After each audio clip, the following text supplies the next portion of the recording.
just an average girl, she always wore a smile. She was cheerful and happy for a short while. Now she's older, things are getting colder. Life's not what she thought, she wished someone had told her. She told you she was down and you let it slip by. So from then on she kept it on the inside. She told herself she was alright, but she was telling white lies. Can't you tell? Look at her dull eyes. Tried to stop herself from crying almost every night, but she knew there was no chance of feeling alright. Summer came by, all she wore was long sleeves, cause those cuts on her wrist were bleeding through, you see. She knew she was depressed, didn't want to admit it. Didn't think she fit it, everyone seemed to miss it. She carried on like a soldier with...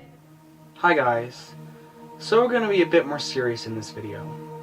So, as you could tell in the title of this video, and from that short introduction, this video is about isolation, or better known as just being lonely. So just to get some quick facts, at least 1 in 4 people will experience a mental health problem at some point in their life.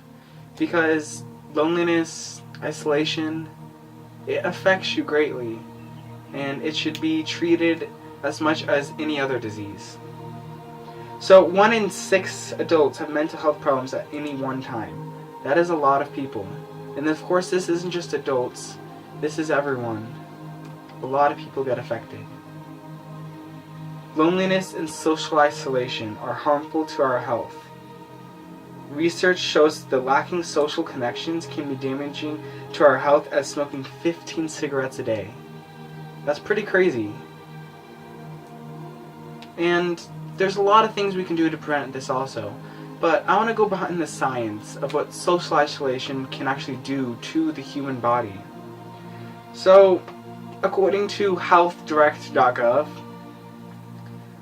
the things that isolation can do to your health would include physical symptoms, mental symptoms. Yes, social isolation can affect you physically. Like you can have headaches, feeling ill, having pains, feeling tired, sleep problems, or even just a lack of motivation.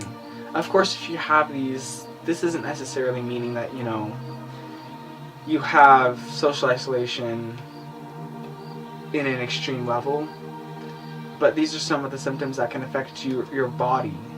Some mental ones could include depression, obviously, and depression affects a lot of people. And I just want to say, you never know what's going on in somebody else's life, so just don't judge them. Just try to be a friend. You have no idea what someone else might be going through. Even if they seem like they're happy on the outside, you don't know what's going on in the inside. A smile can hide a broken heart so easily. Some other effects of isolation can include like gaining weight or losing weight, feeling worthless or hopeless, or maybe even suicide. Suicide is a big problem, and a lot of teens are affected by it. So I want to say, if you ever feel that way, I'm always open to talk. I can be a friend to you. I can be a friend to anyone. I just want to help. So, to try and help with social isolation, it's really, really simple. You can just talk to friends and family. That is a very effective way to help. Also, getting out of the house, such as doing exercise or joining a club. You could also volunteer and even get a pet if you can, because that's another living being that you can connect with. And I know when my sister's dogs come down, it's great just to play around with them and just be fun. Pets are very helpful. Also, just a few more facts. According to everydayhealth.com, loneliness affects 60 million Americans. As I was talking about that number before, 1 in 4, 60 million Americans.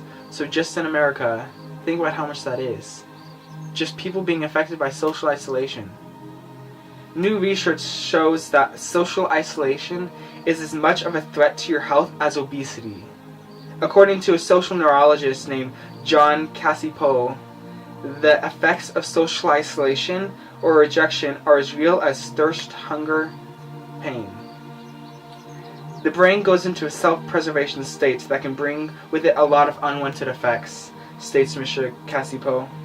So some of the science behind social isolation and why it affects us so much could go along with how Cassie Poe conducted research that suggests loneliness can actually alter gene expressions.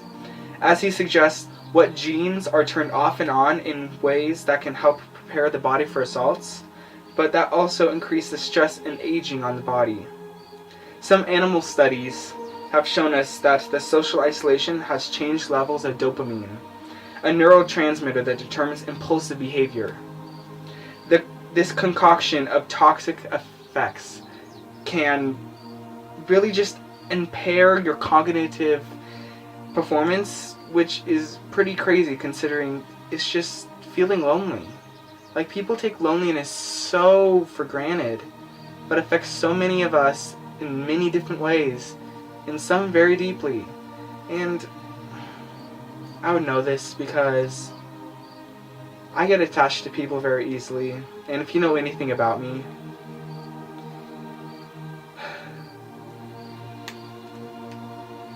especially with girls, I don't mean to, but when I get into a relationship with someone, I'm all for them.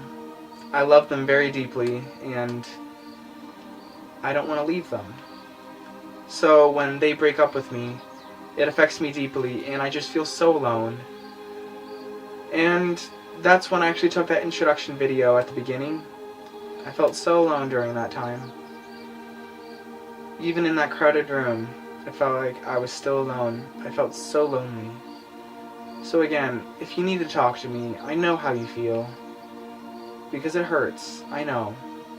And other people just saying to get over it, it doesn't help. You just need to talk to someone just to get through it. I know what it feels like. So to go on, it can also compromise your immune system, which really isn't good because getting sick is obviously not healthy. And it can increase the risk for vascular, inflammatory, and even heart disease. Some other studies have shown that loneliness increases the risk for early death by 45% and the chance of developing dementia later in life by 64%. Although people who have strong ties to their families and friends are at least 50% less at risk of dying at any given period of time than those with fewer social connections. So, social isolation can really affect you greatly. And even just connecting with people, your family, your friends, just, it can help you so much as 50%. And I just want to get this clear. There is a difference between loneliness and just being alone.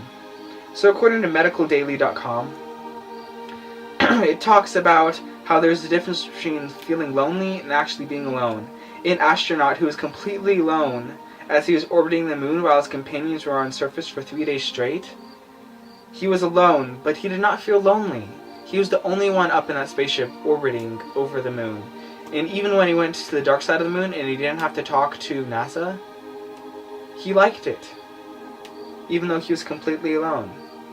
So there's some great things to being alone though, such as being able to become more creative and get those creative juices flowing, if you know what I mean, and maybe even increasing your attention span. Although people who are feeling lonely is a different story. This affects our mental state and emotional state and physical state, as I explained earlier.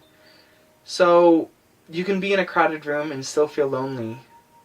So this is a mind issue. So I don't know how many of you guys actually believe, but as I said, I'm a Christian. So I wanted to bring in an incredible source, which would be the Bible.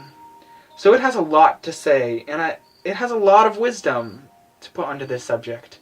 I've noticed me going more and more back to the Bible to get some wisdom and some facts, and just to help me really learn.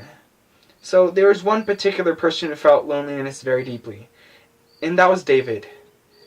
David, in his loneliness and despair, it was so great upon him because of the many events that just kept happening to him.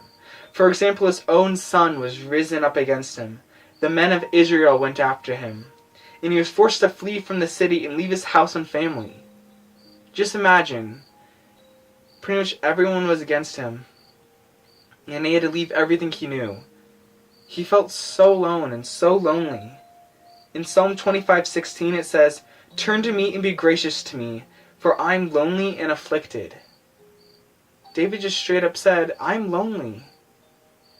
He was struggling also. Even though he's in the Bible and he's such a great person, he's still human. He was lonely. As humans, we need to just gather up all of our social connections and be with other people, because that is something that God created us to be in relationships, to be in relationships with our family, our friends, everyone, including God, especially God.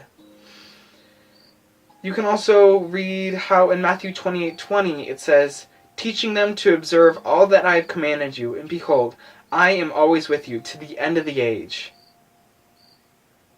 God is always going to be there for us, no matter how lonely we feel. For those, I don't know how many of you guys believe, but I sure do. And God is a great friend. I have no idea how much time and time again He has helped me.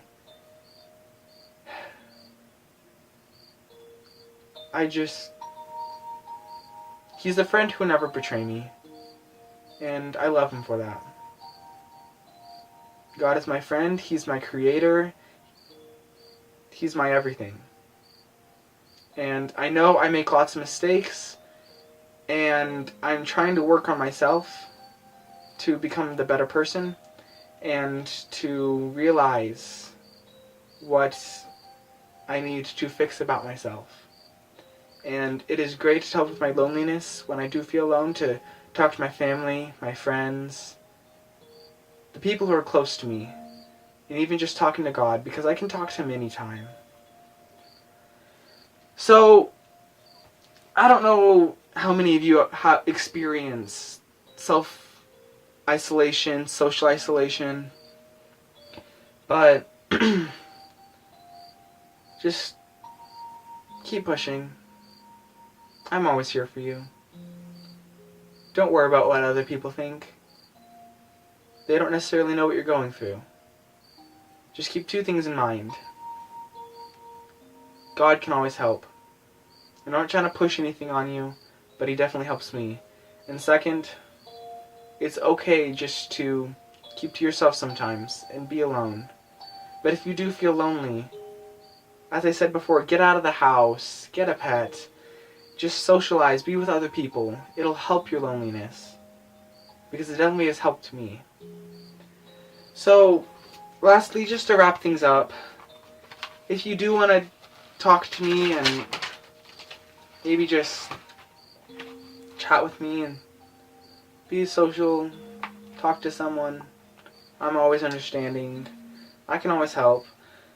In the description below, I'm going to leave what my Instagram is and also my email, so that we can just talk, because I'm always up for that if you ever need help. Also, just subscribe to my channel, like it, comment if you want, turn on that notification thing. Just, I want this to be a great channel. I want to help, be fun, I want to be everything. I want to be a really great guy. Really great guy with great videos. So, thanks for listening to this. Sometimes social isolation can go kind of unnoticed, and it's not really treated as a big problem, but really it should, according to that doctor who said it should be treated as much as obesity. That's pretty crazy. It should be treated as much as the next thing, because it affects a ton of people. This is Peter Manfredo on my channel, Boogahole.